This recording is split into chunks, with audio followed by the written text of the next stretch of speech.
RK நகர் இடைத்தேர்தலை புறக்கணிப்பதாக தமிழ் மாநில காங்கிரஸ் கட்சி அறிவித்துள்ளது. எந்த கட்சிக்கும் ஆதரவு இல்லை என்றும் தமிழ் மாநில காங்கிரஸ் தெரிவித்துள்ளது.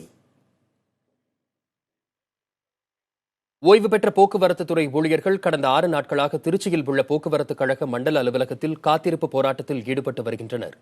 பல்வேறு கோரிக்கைகளை வலியுறுத்தி போராட்டத்தில் ஈடுபட்டுள்ளவர்களில் ஒருவரிடம் செய்தியாளர் அக்ஷயா நடத்திய கலந்துரையாடலை இப்போது பார்க்கலாம்.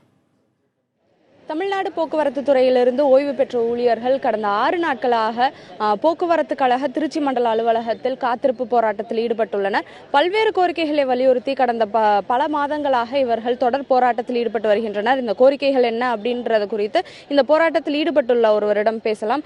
ஐயா, நீங்க சொல்லுங்க, என்னென்ன கோரிக்கைகளை வலியுறுத்தி நீங்க இந்த போராட்டத்தில் ஈடுபட்டு வரீங்க?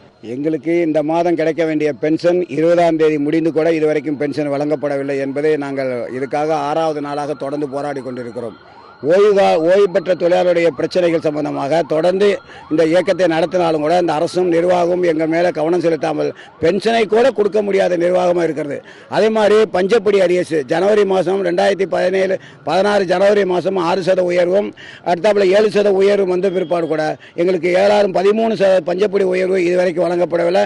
2015ஆம் ஆண்டு கூட 2 மாதம் இன்கிரிமெண்ட் பேலன்ஸ் இருக்குது, அதை கூட இன்னைக்கு வழங்கப்படாமல் இந்த நிர்வாகம் இருக்கிறது. விலைவாசி உயர்வுக்கு ஏற்ற பஞ்சப்படி அரசாங்கம் வழங்கிய சொல்லி கூட இந்த நிர்வாகம் பஞ்சப்படி உயர்வை கொடுக்க மறுக்கிறது.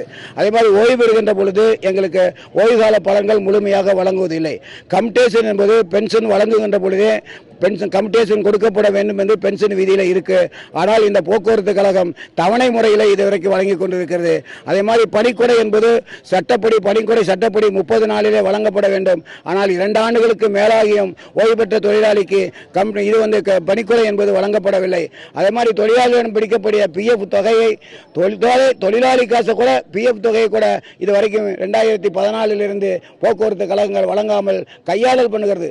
எங்களுடைய ஓய்வு பெற்ற தொழிலாளருடைய பிஎஃப், கிராஜுவேட்டி, கம்டேஷன், லீவ் சம்பளம் போன்ற சம்பளங்களை கிட்டத்தட்ட 5000 கோடி ரூபாய்க்கு கையாளல் செய்து இந்த போக்குவரத்து கழகத்தை எங்களுடைய பணத்தில் தான் நடத்தி கொண்டிருக்கிறது என்பதை நாங்கள் குற்றச்சாட்டாக வைக்கின்றோம்.